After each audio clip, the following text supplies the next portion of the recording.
Hello dear friends, welcome, good evening. आप सभी का स्वागत है आपके अपने application quick tricks by Sahil sir के इस ऑनलाइन प्लेटफॉर्म पर। मैं आपके साथ इंग्लिश के एजुकेटर आपका लेकर के आया हूँ फिर से, टारगेट करते हुए एसएससी सीजीएल 2024 को प्रीवियस ईयर पेपर का segment. Mock test last time discussion किया था हम लोगों ने, आज बात करने जा रहे हैं प्रीवियस ईयर पेपर की। और 2023 के जो लेटेस्ट पेपर थे वो हम लोगों ने कंप्लीट कर लिए हैं। अभी 2022 के पेपर की बात करेंगे और दिसंबर में हुआ था, ये 1 दिसंबर को पेपर हुआ था। अब इसके लिए अगर आप तैयारी कर रहे हो, इस बार सीजल देने के लिए तैयारी कर रहे हो, तो टॉपिक्स आपको जो तैयार करने हैं उनकी एक लिस्ट यहाँ पर दी गई है। अगर किसी भी टॉपिक से रिलेटेड कोई समस्या आपकी है तो उसको प्लीज यहाँ से आप कवर अप कर सकते हैं, कोई प्रॉब्लम नहीं होगी। सारे के सारे टॉपिक्स जो एसएससी के एग्जाम में आपसे पूछे जा सकते हैं वो सब यहाँ पर आपके लिए अवेलेबल हैं। एक एक टॉपिक मैंने डिटेल में एक्सप्लेनेशन के साथ में डिस्कशन किया हुआ है, कहाँ पे क्या क्वेश्चंस बन सकते हैं, कहाँ से क्या क्वेश्चंस पूछे गए हैं अभी तक, वो सारी चीज़ें आपको यहाँ पर अवेलेबल मिल जाएंगी। तो एसएससी का फाउंडेशन बैच एक सोल्यूशन है आपके लिए इंग्लिश की प्रॉब्लम्स का। अगर आपको इंग्लिश में ऐसी प्रॉब्लम फेस करनी पड़ती हैं, जैसे आप बोलते हो ना कि कभी पढ़ी नहीं है उस तरीके से, बैकग्राउंड वैसा नहीं रहा, एक्सप्लेनेशन डिस्कशन नहीं होता है, रटना पड़ता है, समझ में नहीं आता, क्वेश्चंस कैसे सॉल्व करने वो तरीका नहीं पता है, अप्रोच क्या होनी चाहिए क्वेश्चंस को दे करने की, सॉल्व करने की, वोकैब तैयार करने की, वो सब आपको डिटेल में यहाँ पे मिल जाएगा। तो टॉपिक को कवर यहाँ से करें और प्रैक्टिस का सेशन आपको यहाँ से मिल जाएगा। Topic wise practice, mock paper, concept का क्विकली रिवीजन, ठीक है ना। तो ये कंप्लीट पैकेज आपके लिए अवेलेबल है हमारे पास quick tricks by Sahil sir आपके इस प्लेटफॉर्म पर। कुछ नहीं करना है, प्ले स्टोर पे जाइए, quick tricks by Sahil sir application download करिए। जैसे ही आप उसमें लॉगिन करते हैं, पहला ही इंटरफेस में आपको कॉलम मिल जाएगा माई कोर्सेज का, ठीक है ना। तो कोर्सेज अवेलेबल हैं, वहां पर जाके आप परचेज कर सकते हैं। ये 6 मंथ्स की वैलिडिटी के लिए है और फाउंडेशन बैच जो आता है ये 1 ईयर की वैलिडिटी के लिए है। एक ऐसा टॉपिक इसमें, ये एक ऐसा बैच आपके लिए बनाया गया है जिसमें आपको मतलब इसको करने के बाद ना आपका भटकना बंद हो जाएगा। इंग्लिश से रिलेटेड अगर आपकी प्रॉब्लम्स हैं तो वो आपकी खत्म हो जाएंगी, ठीक है ना। तो ये दोनों ही सॉल्यूशंस हैं आपके लिए। हाँ, अगर आप कंबाइंड बैच लेना चाहते हैं, टारगेट बैच मतलब maths, reasoning, English, GK combinedly पढ़ना चाहते हैं, तो भी टारगेट बैच आपके लिए अवेलेबल है। आप कंबाइन इसको परचेज कर सकते हैं, ठीक है ना। तो ये छोटी सी इन्फॉर्मेशन आपके लिए, इसको ध्यान रखिएगा। प्रैक्टिस मोड पे आना बहुत ज़रूरी है। अब क्वेश्चंस एग्जाम में जो आएंगे उनको कैसे करना है, देखो सबसे पहली चीज़ तो आपको ये ध्यान रखना है कि अननेसेसरी टाइम हमें नहीं वेस्ट करना है। टाइम जहाँ से बचेगा वो बिल्कुल आप बचाएंगे। करना क्या है, प्रेजेंस ऑफ माइंड ज़रूर रखिएगा कि भैया क्वेश्चन में हेर फेर कहाँ पे करी जा रही है। अवेयर रहिएगा क्या पूछ रहा है, जल्दीबाजी में आंसर गलत मत करना। पता चला आपने ऑप्शंस देखे क्वेश्चन पढ़ने के बाद में और पहला ही ऑप्शन आपको लगा सही है और आपने पहला ही ऑप्शन टिक कर दिया बिना ऑप्शंस बाकी चेक किए, ये नहीं करना। एक बार सारे ऑप्शन जरूर चेक कर लेना, फिर अपना आंसर डिसाइड करना। इतना टाइम तो कम से कम देना। प्लस क्वेश्चन में क्या चीज़ बोली गई है उस पर ध्यान देना, ताकि आपको ये समझ में आ जाए कि सेगमेंट कौन सा चल रहा है। जैसे ये क्वेश्चन जो पहला ही क्वेश्चन रख दिया गया है, ये आया है जंबल्ड ऑर्डर का, मतलब रीअरेंजमेंट का पोर्शन है, ठीक है ना। अब पहला और आखिरी देते हैं, कई बार इसमें नहीं दिया हुआ है, तो फटाफट यहाँ से डिसाइड करते हैं। अब देखो हिंट कहाँ कहाँ से मिल सकती है, ए सी डी बी, चारों से शुरुआत दे दी गई है, मतलब वो ये हिंट देने ही नहीं चाह रहे हैं। अब आपके पास एक ही ऑप्शन बचता है भैया, अगर ओपनिंग की हिंट नहीं मिल पा रही है तो एलिमिनेशन, पेयरिंग करो, मतलब पेयर एक बना लो। एक भी पेयर अगर समझ में आ गया, जैसे ही समझ में आ गया हमें कि ए के बाद डी आएगा या सी के बाद ए आएगा या बी के बाद सी आएगा, तो एलिमिनेशन हो जाएगा। इसके अलावा ओपनिंग अगर समझ में आ जाए कि ए बी सी डी में से चारों में से किस सेंटेंस से ओपनिंग हो सकती है, जैसे ए में देखो दिया हुआ है व्हेन दिस एक्स्ट्रा वाटर। अब दिस मतलब किसी चीज की तरफ इंडिकेट करने के लिए होता है, तो पहले वो चीज दी गई होगी, मतलब ए से शुरुआत तो नहीं होगी, तो ये तो एलिमिनेट हो जाएगा। When this extra water vapor condenses into precipitation, it results in heavier rain, or if it's cold enough, heavier snow. Okay, the atmosphere can store an additional 4% of water vapor for every additional 1 degree Fahrenheit of warming. Okay, more water evaporates from soil, plants, lakes, and sea as the atmosphere warms. One of the most obvious indication of climate change is heavier rainfall. अब आप opening अगर ढूंढ लो कहाँ से हो रही है, या फिर एक पेयर अगर आप बना पाओ, दिस एक्स्ट्रा वाटर, ये वाला पेयर देखो किससे बन सकता है, ये आसानी से पेयर बनने वाला है। ये ए का पेयर जो है 4% ऑफ वाटर वेपर, यहीं पे आई थिंक वाटर वेपर की बात हो रही है और कहीं वाटर वेपर की बात ही नहीं हुई है। तो बी का पेयर जो बनेगा वो ए के साथ बनेगा। अब बी और ए ये एक डेफिनेट पेयर हमें मिला, ठीक है ना। अब देखो, अब बी और ए यहाँ नहीं है तो ये एलिमिनेट कर सकते हैं, बी और ए यहाँ नहीं है तो ये एलिमिनेट कर सकते हैं। लो, सही आंसर आ गया हमारा सामने। रीजन के साथ कॉन्फिडेंटली लॉजिकली आंसर सही करना है हमें। डी से ओपनिंग हो सकती है, one of the most obvious indications of climate change is heavier rainfall. अब इसके बाद में सी वाला, more water evaporates from soil soil water plants lake and sea as the atmosphere warms. भाई गर्मी की बात कर रहे हैं यहाँ, देखो क्लाइमेट चेंज की, जैसे जैसे गर्म होता है ज़्यादा पानी इवेपोरेट होता है। किस हिसाब से? 1 डिग्री की वार्मिंग पे 4% वाटर पेपर बढ़ जाती है, ठीक है ना। अब दिस एक्स्ट्रा वाटर जब कंडेंस होता है तो हैवी रेनफॉल होता है। मतलब सीधा सीधा लॉजिक है। कैसे पता चलता है? एक इंडिकेटर है हैवी रेनफॉल होना क्लाइमेट चेंज का। ज़्यादा गर्मी तो ज़्यादा पानी ऊपर जाएगा, और जितना ज़्यादा पानी ऊपर जाएगा उतना ज़्यादा ठंडा होकर के नीचे जाएगा। तो हैवी रेनफॉल एक सिंबल है। Second one should be the correct answer for question number 1।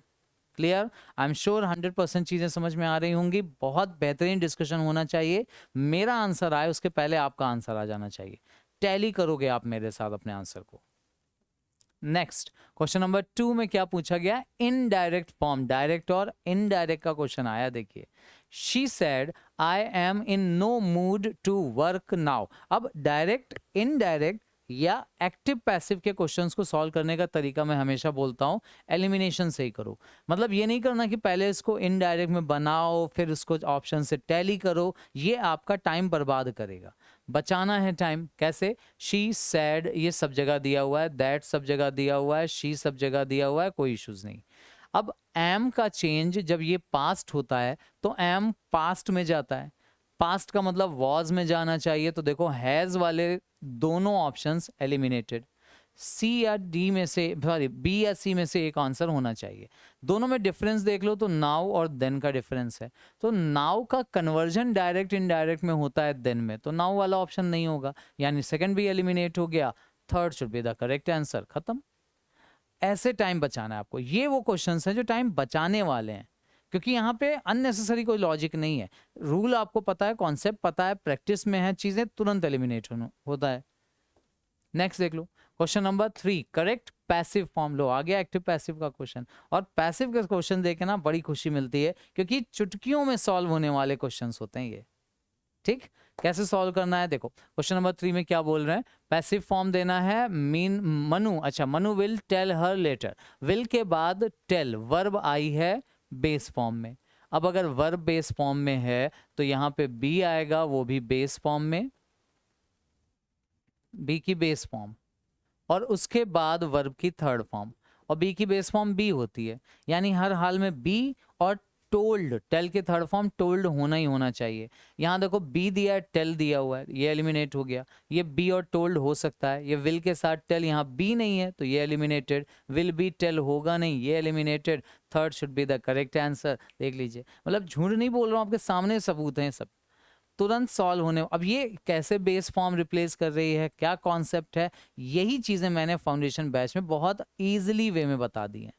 मतलब जो स्टूडेंट्स किए हैं ना, उनको, जिन्होंने पेपर अभी जिनका हो गया है, जो पेपर दे करके आ गए हैं, वो बोल रहे हैं कि sir active passive direct indirect करने में इतना मज़ा कभी नहीं आया जितना इस बार आया।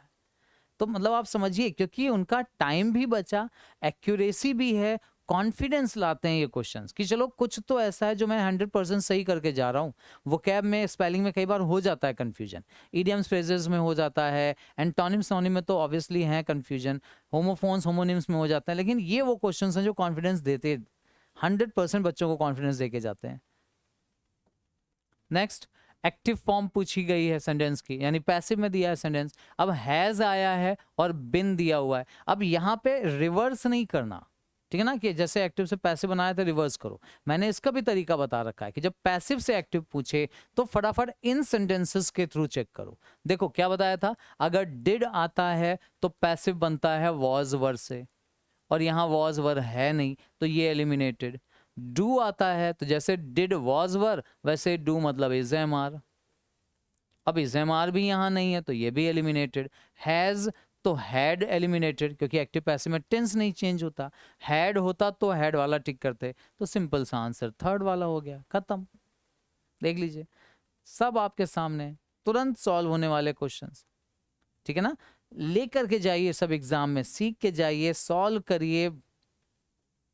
नेक्स्ट क्वेश्चन नंबर 5 की बात करते हैं। In the given sentence one word may have been incorrectly spelled. एक वर्ड है जिसकी स्पेलिंग इनकरेक्ट हो सकती है। अच्छा, select the correctly spelled word from the given alternatives. अच्छा, इनमें से करेक्ट ऑप्शन, अच्छा मतलब एरनस ये जो वर्ड है आप देखो, इसी की स्पेलिंग पूछी गई है यहाँ पर। अच्छा, if there is no error select no error as your answer. The erroneous information मतलब ये एक वर्ड है जिसकी स्पेलिंग आपसे पूछ रहे हैं कि ये जो दिया हुआ है वो सही स्पेलिंग है या ये जो स्पेलिंग्स लिखी हुई हैं ये सही स्पेलिंग है।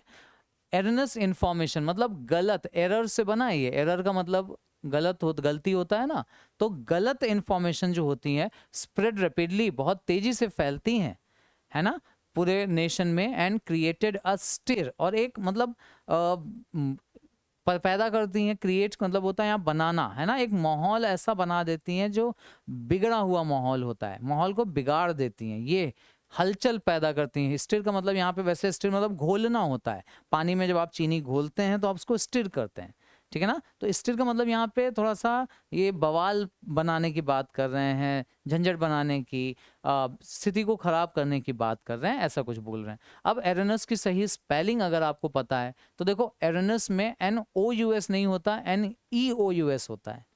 एरनस की जो स्पेलिंग दी हुई है ना वो पार्ट ऑलरेडी बिल्कुल सही है, इसमें कोई एरर की ज़रूरत नहीं है, बिल्कुल सही है ये वाली स्पेलिंग एरनस। ये वाली भी स्पेलिंग, एरर में डबल R होता है, एरर में O भी होता है, ये भी गलत है। अच्छा, यहाँ पे एरर में सब कुछ सही किया गया, एन के बाद बस ई हटा दिया इन्होंने यहाँ पर खाली, ठीक है ना, तो ये ध्यान रखिएगा। स्पेलिंग का क्वेश्चन मतलब स्पेलिंग का क्वेश्चन देखिए इस पैटर्न पे पूछ लिया है, ये थोड़ा सा देखने वाली चीज़ें हैं। नेक्स्ट क्वेश्चन नंबर 6 पे आ जाते हैं, देखते हैं 6 में क्या पूछा गया है। यहाँ पूछ रहे हैं most appropriate antonym of the word sink. Sink का मतलब पता ही होगा आपको, होता है डूबना, ठीक है ना। इस सेंटेंस में एक ऐसा वर्ड यूज हुआ है जो इस सिंक वर्ड का एंटोनिम है। सीधे सीधे एंटोनिम पूछ सकते थे, देखो आप ध्यान से देखो, ऑप्शंस को देख लो, अपने आप समझ में आ जाएगा। फ्लोट है, क्रिएट है, परेड है, स्ट्रॉल है। अच्छा, मीनिंग आई एम श्योर सबका पता होना चाहिए आपको। फ्लोट का मतलब होता है तैरना, है ना। यहाँ पे देख लो, groups work together to create Christmas parade. Parade पता ही होगा आपको, जो निकलती है रैली टाइप की, है ना। आप यहाँ पे परेड का मतलब ग्रुप की बात कर रहे हैं। Themes which are then carried out in floats, musical and strolling figures। Strolling मतलब वही भटकने वाले जो लोग हैं उनकी बात कर रहे हैं। अच्छा, चाहते तो सीधे सीधे वर्ड्स देके भी पूछ सकते थे, लेकिन इन्होंने एक सेंटेंस क्रिएट किया जिसमें ये वर्ड आए हैं, उन्हीं में से एक एंटोनिम है, और ऑब्वियसली डूबने का एंटोनिम तैरना ही तो हो सकता है। First should be the correct answer. सीधे सीधे दे सकते थे, लेकिन सेंटेंस क्रिएट किया गया है कि सेंटेंस में ढूंढो भैया वो वर्ड कौन सा है, और जबकि खुद वर्ड उनमें से निकाल के 4 रख दिए हैं, ठीक है ना। तो सिर्फ कंफ्यूज करना है बस, और कुछ नहीं। क्वेश्चन नंबर 7 क्या पूछ रहे हैं, appropriate option to fill in the blank. The angles are equal, consequently angles equal है और इसलिए साइड्स भी क्या होंगी। अब आप बताओ, आपने मैथ्स में अगर प्रॉपर्टीज पढ़ी हैं तो जो मैथ्स का क्वेश्चन यहाँ अंग्रेजी में रखा हुआ है। हाँ, अब क्या होगा, अगर एंगल्स इक्वल हैं तो साइड्स अनइक्वल तो हो नहीं सकती, लार्जर हो नहीं सकती, स्मॉलर हो नहीं सकती, सब इक्वल ही होंगी, सीधी सी बात है, ठीक है ना। प्रॉपर्टीज आपने अगर पढ़ी होंगी ट्रायंगल की तो बोलते हैं कि अगर एंगल्स इक्वल हैं तो फिर साइड्स भी इक्वल होनी चाहिए, और वो भी सारे साइड्स हैं। अब देखो, appropriate meaning of the given idiom and phrase like a cake walk। cake walk का मतलब होता है चाइल्ड्स प्ले, इसको आप ये भी बोल सकते हो, चाइल्ड्स प्ले को हम किड स्टफ भी कहते हैं। इसी के लिए एक और फ्रेज आपको देता हूं, this is also called as easy as ABC। Cake walk, child's play, kid stuff, as easy as ABC, सबका मतलब लगभग एक जैसा ही है। क्या हो गया ये? Smooth surface. In child's play का मतलब तो पता ही है, बच्चों का खेल। अब बच्चों का खेल है अगर कोई काम, तो इसका मतलब आपके लिए वो बाएं हाथ का काम है, बहुत आसान काम है। स्मूथ सरफेस होता नहीं है। प्लीजेंट एक्सपीरियंस मतलब बहुत अच्छा एक्सपीरियंस, सुखद अनुभव जिसको कहते हैं, वो होगा नहीं। इजी टास्क हो सकता है, एक्टिव होगा नहीं। देखो मुझे मिला यहाँ पे आंसर, बट फिर भी मैंने चौथा ऑप्शन पढ़ा, इसलिए क्योंकि सारे ऑप्शंस देखे बिना नहीं टिक करते अपना आंसर। प्लीज ये आदत डाल लो, ठीक है ना? कभी कंफ्यूजन नहीं होना चाहिए। सारे ऑप्शंस पढ़े बिना अपना आंसर कभी डिसाइड मत करना, गलत होने के चांसेस बढ़ जाते हैं बेटा, ये ध्यान रखना, ठीक है? नेक्स्ट क्वेश्चन पे आते हैं, क्वेश्चन नंबर 9।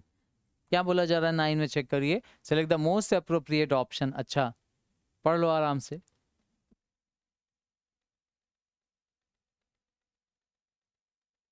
एक सेंटेंस दिया हुआ है, हाँ, उसमें कुछ पार्ट अंडरलाइन किया हुआ है, और आपसे पूछ रहे हैं कि इस अंडरलाइन पार्ट को कौन से ऑप्शन से रिप्लेस करेंगे। After finishing high school I plan to pursuing law, मतलब हाई स्कूल फिनिश करने के बाद मेरा प्लान है कि लॉ को परस्यू करना, मतलब लॉ की तैयारी करनी है। अब ध्यान से देखो, टू लगा हुआ है, ING फॉर्म दे दी गई है, जबकि टू के बाद जो वर्ब आती है वो बेस फॉर्म में आती है, जनरली बेस फॉर्म में आती है। ऑफ कोर्स एक्सेप्शंस हैं, पढ़ाए हैं वो, आगे डिस्कशन करेंगे। प्लान के बाद प्रपोजिशन फिक्स टू होता है, ये भी ध्यान रखना, तो प्लान इन नहीं होगा, ये एलिमिनेशन हो गया। टू आएगा लेकिन ING फॉर्म नहीं आएगी। Plan to pursuing, plan to pursuing, तो सेम ऑप्शन दे दिए इन्होंने। चलिए, फिलहाल सही तो नहीं है, नो सब्स्टिट्यूशन भी यही ऑप्शन है। प्लान टू परस्यू होना चाहिए, मतलब second should be the correct answer, ये आपको ध्यान रखना है।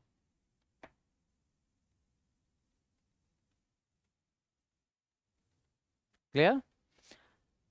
कंफर्म रखना, कॉन्फिडेंटली आंसर टिक कर पाओगे तभी, जब रीजन आपको पता होंगे तब। अच्छा, आ गया है क्वेश्चन सिनोनिम का। सिनोनिम पूछा गया है, कंफ्यूजन वर्ड दिया हुआ है। अब कंफ्यूजन का कोई सिनोनिम हो सकता है, आपने कभी शायद डिलेमा एक वर्ड सुना हो, भले ही इनमें से कोई वर्ड ऐसा सुना है जो कंफ्यूजन का सिनोनिम हो सकता है एक वर्ड इनमें से, ठीक है ना? अब ऑब्वियसली क्वेश्चन पूछा गया तो देंगे तो है ही है। अच्छा, स्टैग्नेशन, ये भी अच्छा वर्ड है, इस वर्ड को भी इंपॉर्टेंट में टिक करना आप, ये वर्ड अच्छा है, आपको आगे भी इसकी जरूरत कहीं पड़ सकती है, ठीक है ना? करेक्ट सिनोनिम जो होता है कंफ्यूजन वर्ड का, वो होता है कॉमोशन। कॉमोशन का मतलब ही होता है कंफ्यूजन। किसी भी तरह की दुविधा अगर आपको है, किसी क्वेश्चन को लेकर के, किसी पॉइंट को लेकर के अगर आप कंफ्यूज हो, नॉट डिसाइडिंग की सिचुएशन है अगर आपके लिए, ये मतलब डिसाइड नहीं कर पा रहे हो, तो याद रखना ये वही सिचुएशन है। हाँ, कंफ्यूजन वाली, डिलेमा का इसका सिनोनिम आप मान सकते हो।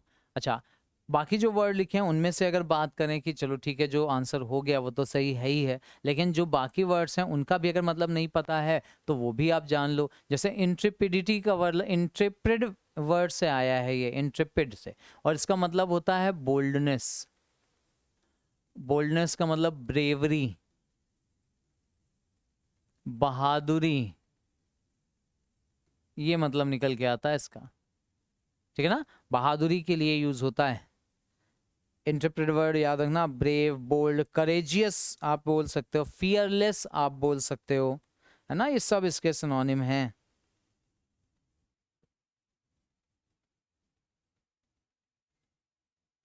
हाँ, और स्टैग्नेशन ये जो वर्ड होता है, स्टैग्नेंट, स्टैग्नेंट का मतलब होता है, जैसे आपने ये वाटर के लिए अक्सर यूज किया जाता है स्टैग्नेशन वर्ड, वो पानी जो रुका हुआ होता है, सड़ जाता है, उसमें कीड़े पड़ जाते हैं, ये बोला जाता है, तो वहां पे वर्ड आता है स्टैग्नेशन। तो स्टैग्नेशन का मतलब होता है रुका हुआ, नॉट मूविंग ऐसे भी बोल सकते हो, और सबसे बेटर वर्ड अगर मैं इसके लिए रखूं तो होगा ये इनएक्टिव, जो एक्टिव नहीं होता है ना, उसके लिए आता है स्टैग्नेशन। तो स्टैग्नेंट वर्ड से बना हुआ है ये, याद रखना। स्टैग्नेंट वर्ड का मतलब होता है रुका हुआ। इनएक्टिव के फॉर्म में आप इसको बोल सकते हो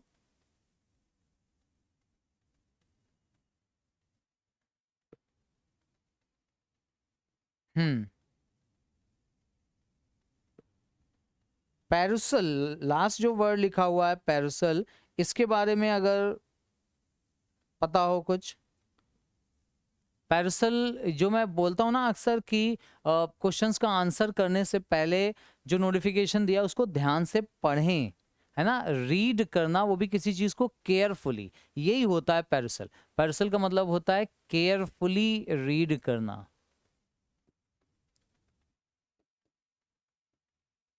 केयरफुली रीडिंग करना। हाँ, बहुत मतलब ध्यान देकर के चीजों को पढ़ना वो होता है। और कमोशन ऑफ कोर्स डिलेमा के लिए आता है, दुविधा के लिए, कंफ्यूजन के लिए। ठीक है ना, तो ये चारों वर्ड्स हो गए आपके लिए, ध्यान रखना है, वर्ड्स बड़े इंपॉर्टेंट है। स्टैग्नेशन वर्ड, स्टैग्नेंट वर्ड बड़ा इंपॉर्टेंट है। इंट्रिपिडिटी, बोल्डनेस, ब्रेवरी, फियरलेस, इसके लिए आता है। फियरलेस मतलब जो डरता नहीं है, बहादुर होता है, उसके लिए।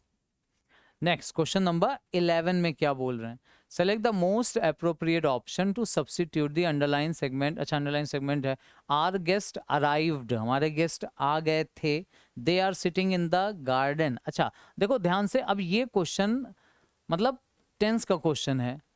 अब टेंस इसलिए मैं बोल रहा हूँ, एक तो आप ऑप्शंस देख के समझ सकते हो, दूसरा बेहतरीन एग्जाम्पल होता है ये एक सेंटेंस जिसका मैं इस्तेमाल ऑब्वियसली करना चाहूँगा टेंसेस को क्लियर करने में।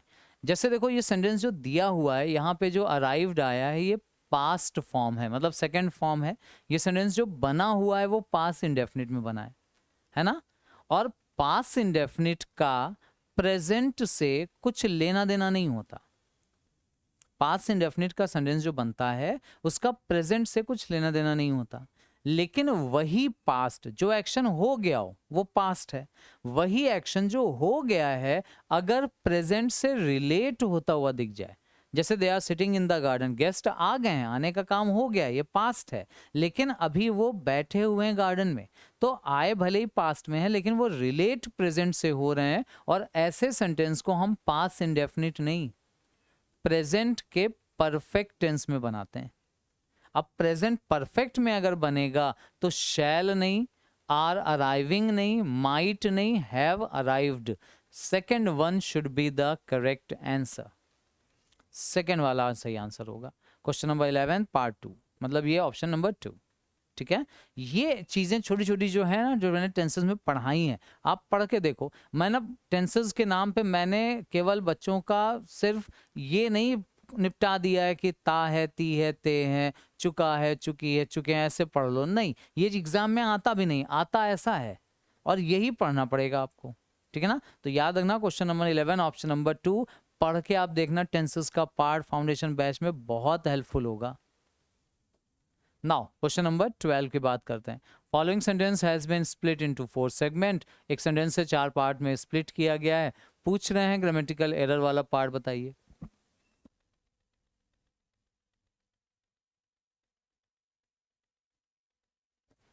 ध्यान देने वाली बात यह है कि नो एरर का ऑप्शन नहीं है, इसका मतलब गलती है, हर हाल में है। क्या बोल रहे हैं, ड्यूरिंग एन अर्थक्वेक, एक अर्थक्वेक के समय, जिस समय अर्थक्वेक आता है, इट इज एडवाइज्ड, ऐसा एडवाइज किया जाता है, टू टेक कवर, कवर लेना पड़ेगा आपको, above a table to save your life, table के ऊपर है, टेबल के ऊपर नहीं, कवर अगर लेना है तो टेबल के ऊपर थोड़ी ना चढ़ोगे यार, अर्थक्वेक में अंडर द टेबल होता है। हाँ, कवर अंडर अ टेबल होगा, ठीक है ना, take cover under a table, ये first one should be the correct answer, cover under a table 12 का फर्स्ट वाला होगा सही आंसर। 13 में देखिए इनकरेक्टली स्पेल्ड वर्ड पूछा है, finery, heist, okay, cringe and differ, बहुत बेहतरीन। अब अगर आप बता पाओ तो बता दो, हालांकि मूवी में भी आपको ये वर्ड दिख जाएगा, अगर आपने मूवी अच्छी वाली बॉलीवुड या हॉलीवुड तो देखते होंगे, अगर बॉलीवुड के अलावा हॉलीवुड भी अगर आप देखते होंगे तो आपको ये वर्ड समझ में आ जाएगा। बहुत कॉमन वेब सीरीज भी है, मूवी है ये।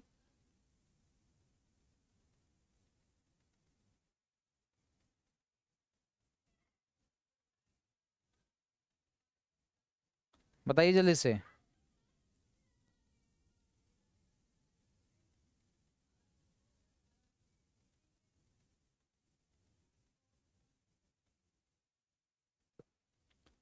हाँ ठीक है, देखो सही वर्ड जो होगा, जिसकी स्पेलिंग इनकरेक्ट है इनमें से, वो है ये वाला। सही स्पेलिंग होती है ये। और हाइस्ट, इसको पढ़ते हैं हाइस्ट। हाइस्ट क्या होता है? रॉबरी होती है। एक है ना web series money heist. Heist मतलब रॉबरी, डकैती। ठीक है ना, इसको हाइस्ट पढ़ा जाता है। स्पेलिंग HEI होती है, IE दी हुई है, तो second one should be the correct answer. अच्छा, बाकी वर्ड का अगर मीनिंग नहीं पता है तो वो भी ले लेते हैं। क्रिंग, ये जो वर्ड होता है क्रिंग, मतलब होता है एम्बेरसमेंट, मतलब शर्मिंदा हो जाना। शाय आप बोल सकते हो, एम्बेरस्ड ही लिख लो। एम्बेरसमेंट का मतलब होता है शर्मिंदा हो जाना, ठीक है ना। हाँ, शर्मिंदा होने के लिए यूज किया जाता है। शाय, घबरा जाने के लिए, शर्मीले के लिए भी यूज किया जाता है। हाँ, ये वर्ड थोड़े से इंपॉर्टेंट हैं, याद रखना। अच्छा, फाइनरी की स्पेलिंग बिल्कुल सेम है, और फाइनरी फाइन का सिनोनिम है, ये भी ध्यान रखना।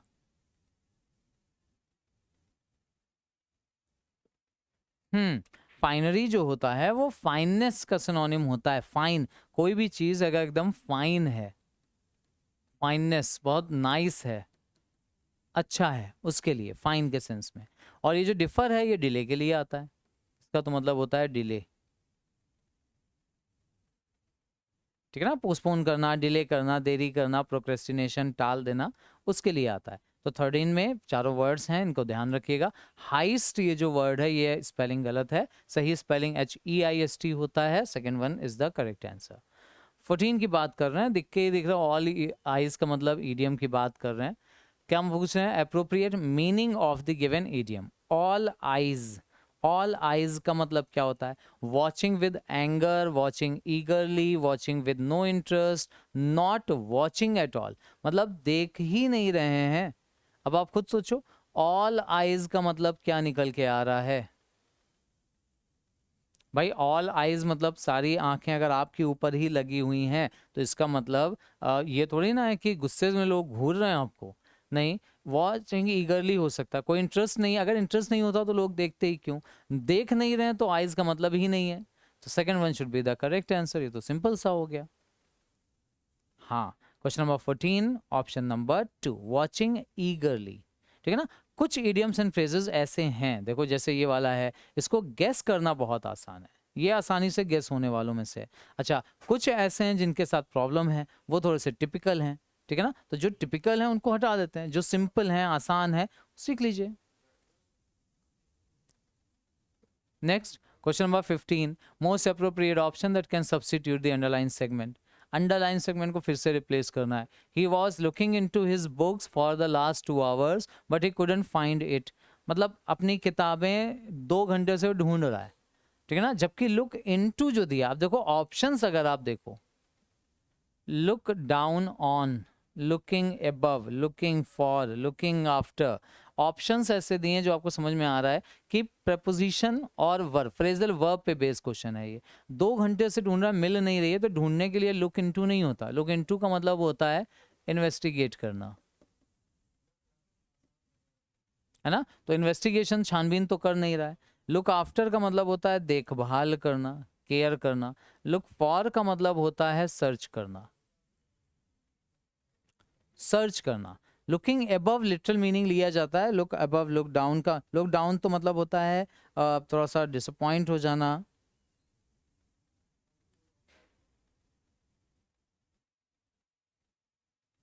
हम्म,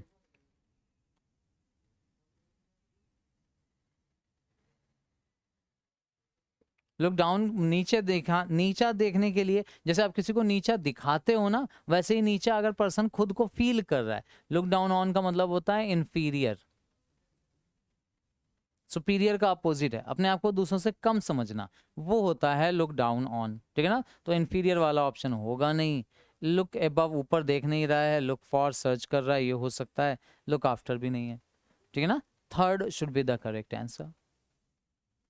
सिंपल सा क्वेश्चन, ठीक है ना। ये ध्यान रखना बस कि फ्रेजल वर्ब में ऑप्शन ऑफ कोर्स मीनिंग बदल जाता है। लुक आफ्टर का मीनिंग अलग है, लुक इनटू का मतलब अलग है, लुक फॉर का मतलब अलग है।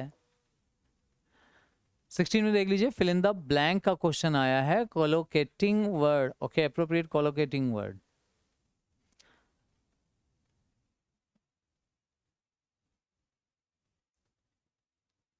Ram was praised for his leadership, Ram को उसकी लीडरशिप के लिए प्रेज किया गया। अब लीडरशिप के पहले ब्लैंक दिया तो कैसी लीडरशिप है वो देखो।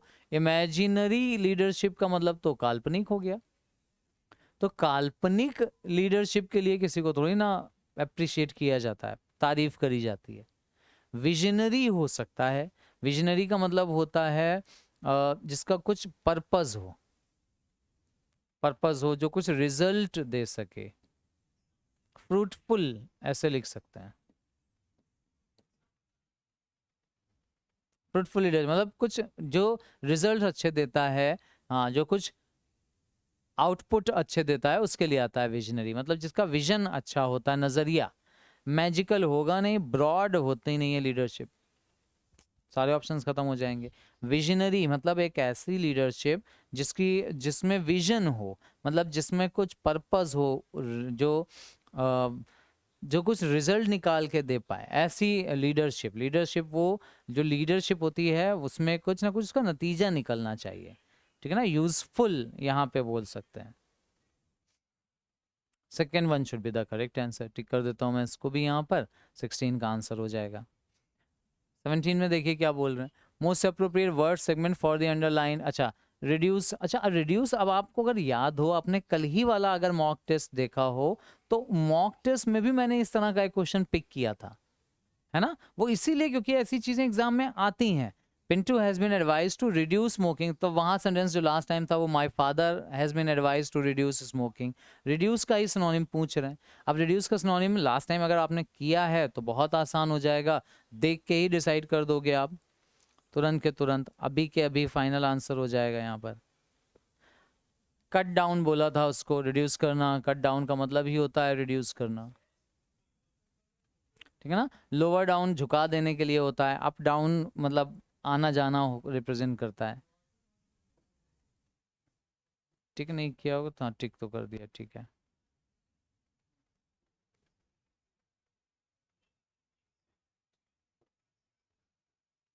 पहले 18 वाला आंसर देख लेते हैं। ये बताइए क्या होना चाहिए सही आंसर। एंटोनिम पूछा गया है ऑफ द वर्ड रिबेलियन। अच्छा, रिबेलियन का मतलब क्या होता है। रिबेलियन का मतलब होता है विरोधी, विद्रोही।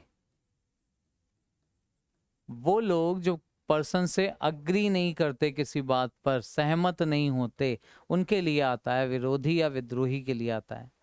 अब अपराइजिंग है, लॉयल है, सेडिशन है, अलॉटमेंट है, ओके। अब आप देखो, विरोधी जो हैं, जो विरोध करते हैं, सपोर्टर नहीं होते, तो उसका अपोजिट सपोर्टर होना चाहिए। अपराइजिंग नहीं होता, अपराइजिंग उठाना। लॉयल्टी मतलब होता है वफादारी। हाँ, और आई थिंक यही शुड बी सही आंसर होना चाहिए हमारा। अलॉटमेंट, अलॉट कर देने से रिलेटेड है ना। अलॉटमेंट भी आई थिंक रिबेलियन से तो कुछ लेना देना इसका है नहीं। ठीक है।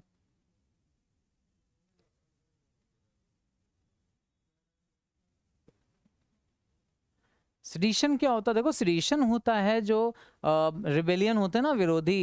ये नहीं, ये जो मतलब जो उपद्रव मचाते हैं उसको आप बोल सकते हैं सिडिशन। सिडिशन एक तरह का उपद्रव होता है, भड़काना होता है, सिचुएशन को वर्स कर देना, उकसा देना, इस सेंस में यूज होता है सिडिशन। ठीक है ना, अलॉटमेंट तो अलॉट करने हैं, अब प्राइसिंग उठाने के लिए होता है। तो यहाँ जो सही आंसर बनता है, चूंकि एंटोनिम पूछा गया है, वो होगा लॉयल्टी। सिनोनिम पूछते हो सिडिशन वाला आंसर टिक करते हैं, ठीक है ना, ये ध्यान रखना। क्वेश्चन नंबर 18 का सही आंसर होगा option number 2, loyalty. Now 19, appropriate antonym फिर से पूछ रहे हैं, हॉस्पिटैलिटी आया इस बार। हॉस्पिटैलिटी का मतलब होता है आव भगत करना, सेवा करना, ठीक है ना। तो complain, cordiality, coldness, wrathful, okay, antonym पूछा गया। बताइए, सबसे बड़ी बात तो ये है कि एंटोनिम का आंसर करना है। बताइए, हॉस्पिटैलिटी बोला ना, किसी का वार्म वेलकम करना। वार्म वेलकम मतलब गर्मजोशी के साथ स्वागत करना, आतिथ्य सत्कार करना किसी का। सिनोनिम अगर पूछा गया होता तो कॉर्डियलिटी होता। कॉर्डियलिटी का मतलब भी होता है फ्रेंडली, ये सिनोनिम है इसका।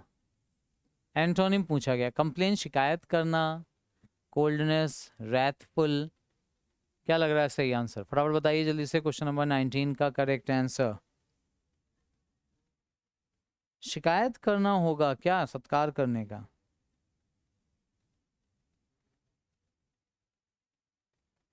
गेस करिए फटाफट जल्दी से बताइए।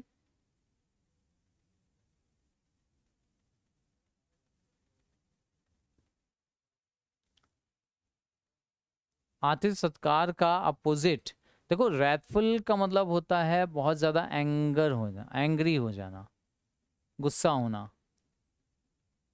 एंग्री हो जाना, ठीक है ना।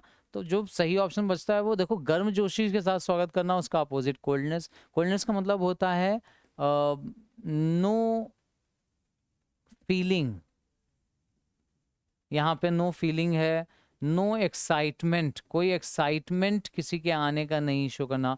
ठंडा स्वागत जो होता है वो कोल्डनेस हो जाता है।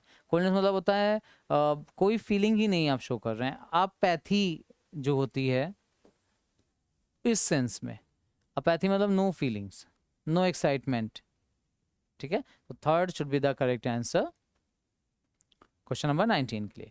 20 की बात कर लेते हैं। क्या पूछा गया है? Select the sentence with the appropriate use of adverb of manner. बहुत बढ़िया, एडवर्ब ऑफ मैनर का क्वेश्चन एडवर्ब्स चैप्टर से आया है। He done his work, he done his work regularly, he has done होना चाहिए था। अच्छा, he has just done his work, नहीं, जस्ट हमारा एडवर्ब तो है लेकिन ये एडवर्ब ऑफ मैनर नहीं है, तो ये हटा दीजिए। He does his work carefully, ये हो सकता है, ये मैनर वाला एडवर्ब है। रेगुलरली तो बताता है फ्रीक्वेंसी, फ्रीक्वेंसी का एडवर्ब है ये, ठीक है ना, ये हटा दीजिए। ऑन माई टेबल, ये है एडवर्ब ऑफ प्लेस, ठीक है। तो ये प्लेस वाला है, ये फ्रीक्वेंसी है, ये मैनर है। He has just done his work, हाँ करेक्ट आंसर थर्ड वाला ही बनता है, ये adverb of manner. Third should be the correct answer for question number 20, ठीक है। अब इसके बाद जो पोर्शन आता है 21 से 25, यहाँ पे क्या बोल रहे हैं, एक पैसेज दिया जाता है। अब अगर ब्लैंक्स दिए हैं तो इसका मतलब ये पोर्शन हुआ जा करके हमारा क्लोज टेस्ट का। एक सेंटेंस आपको मतलब पैराग्राफ देते हैं, उसमें ब्लैंक दिए होते हैं और आपको वो ब्लैंक फिल करने होते हैं, ठीक है। तो ये फिल इन द ब्लैंक का ही तरीका है लेकिन पैसेज के फॉर्म में, मतलब सेंटेंस केवल एक नहीं, पूरा का पूरा टेक्स्ट समझना पड़ता है। तो अब देख लो इसको, ओके, अच्छा खासा पैसेज है भाई, ध्यान से पढ़िएगा। क्या लिखा हुआ है? Digital India can be the prime, blank लिखा है, behind making a reality of the government promise of minimum government maximum governance, ठीक है। Digital India can be the prime behind making a reality. Prime का मतलब सबसे मुख्य जो बात कर रहे हैं, डिजिटल इंडिया सबसे मुख्य क्या हो सकता है, वो ब्लैंक में हमसे पूछा गया है। Behind making a reality of the government's promise, हाँ ये ऑफ द है रियलिटी के बाद, ठीक है ना, द गवर्नमेंट्स प्रॉमिस कि मिनिमम गवर्नमेंट होगा, राज कम करेंगे, गवर्नेंस ज़्यादा होगी, मतलब देखभाल ज़्यादा होगी, such a transformation requires technology to be firmly, ऐसा ट्रांसफॉर्मेशन जो डिजिटल इंडिया हो रहा है उसके लिए ज़रूरत किसकी है? टेक्नोलॉजी की, कि वो टेक्नोलॉजी क्या हो? To be firmly into government, formally government में क्या हो? इंक्लूडेड हो सकता है, ऐसा कुछ ऑप्शन यहाँ पे लग रहा है। ठीक है, अच्छा, something that the digital India project list as one of the most foremost objective. Foremost का मतलब मोस्ट इंपॉर्टेंट होता है, सबसे इंपॉर्टेंट। ऑब्जेक्टिव्स का मतलब लक्ष्य, ठीक है ना?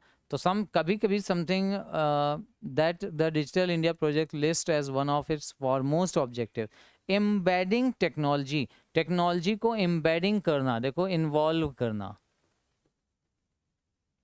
अपने में घोल लेना, शामिल कर लेना, उतार लेना अपने अंदर। Into government, embedding technology into government, यहाँ भी तो फिर एम्बेडेड आ सकता था, एम्बेडिंग, एम्बेडेड इनटू गवर्नमेंट। देखो सेकंड में थर्ड लिखा हुआ है, विल डू थ्री थिंग्स, तीन चीजें करेगा अगर टेक्नोलॉजी शामिल हो जाती है गवर्नमेंट में। तो transform the government and make it more transparent and efficient, efficient कुशल बना देगा, ट्रांसपेरेंट मतलब कुछ छुपी हुई चीजें नहीं रहेंगी। Transform the lifes of citizen specially those at the bottom of the pyramid, जो हमारे पिरामिड में, अब पिरामिड बनाया था ना, टॉप क्लास पे कौन है, मिडिल में कौन है, नीचे जो नीचे दर्जे के लोग हैं उनके लिए बात कर रहे हैं, लोअर क्लास की। बॉटम ऑफ द पिरामिड, कौन से पिरामिड की बात कर रहे हैं वो डेफिनेटली ऑप्शंस के थ्रू हमें देखना पड़ेगा।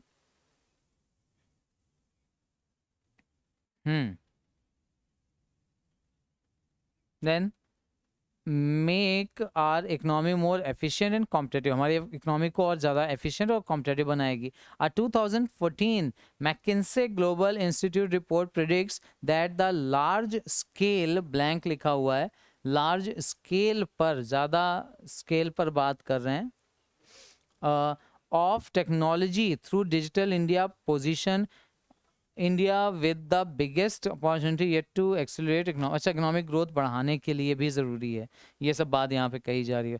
Through digital India positions India with the biggest opportunity, okay, yet to accelerate economic growth, अभी भी इकोनॉमिक ग्रोथ बढ़ानी है उसकी बात कर रहे हैं। चलिए भाई ऑप्शंस के थ्रू बात करते हैं। Digital India can be the prime impact, prime might, might का मतलब होता है पावर, शक्ति, प्राइम फोर्स, प्राइम फैक्टर्स। देखो can be the prime, prime एक ही होता है तो फैक्टर्स तो नहीं होगा, प्राइम इम्पैक्ट नहीं होता, प्रभाव नहीं, prime might power, digital India can be the prime force, force हो सकता है, फोर्स का मतलब एनर्जी, यहाँ पे बात एनर्जी की कर रहे हैं, स्ट्रेंथ की कर रहे हैं, ठीक है ना? Behind making a reality of the government's promise of minimum government and maximum governance, such a transformation requires technology to be firmly into government. अब गवर्नमेंट में इंसर्ट नहीं करते, प्लांट नहीं करते, स्टक भी नहीं करते, एम्बेडेड ही होगा, स्टक मतलब फंसाना, ठीक है ना? तो यहाँ देखो दिया भी था चूंकि हमें कि एम्बेडेड करना है, यहाँ पे देखो अगर आप चेक करोगे ये दिया हुआ था, एम्बेडिंग टेक्नोलॉजी इनटू गवर्नमेंट, देखो उसी की बात यहाँ पर आगे की जा रही है, इसलिए embedded should be the correct answer. Involve कर देना, ये मीनिंग यहाँ पर निकलेगा एम्बेडेड का। Now embedding technology into government, blank लिखा है, will do three things, government into government offices, offices government में टेक्नोलॉजी को एम्बेड किया जाएगा, एम्बेडेड,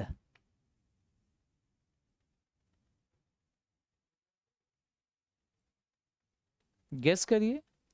टेक्नोलॉजी को हायरार्की नहीं, कार्य तंत्र मतलब कर्मचारी तंत्र जो होता है, कर्मचारियों का जो सिस्टम होता है उसके लिए आता है। तंत्र का मतलब सिस्टम है, ध्यान रखना, तंत्र कोई नई चीज नहीं है,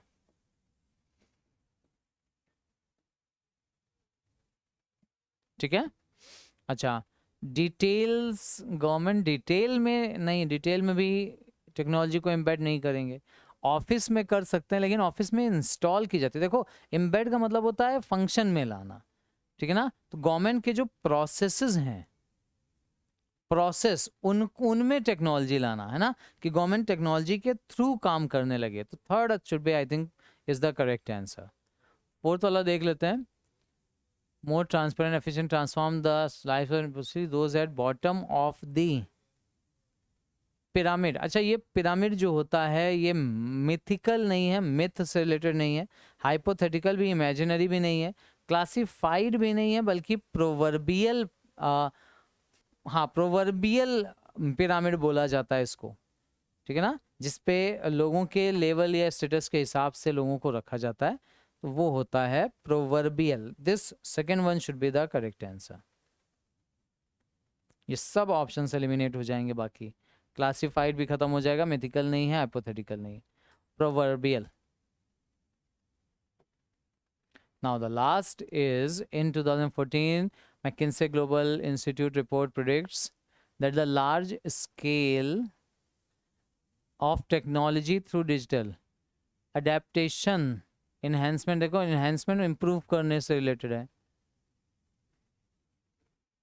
anticipation guess करने से related है, monitor नजर रखने से keep an eye,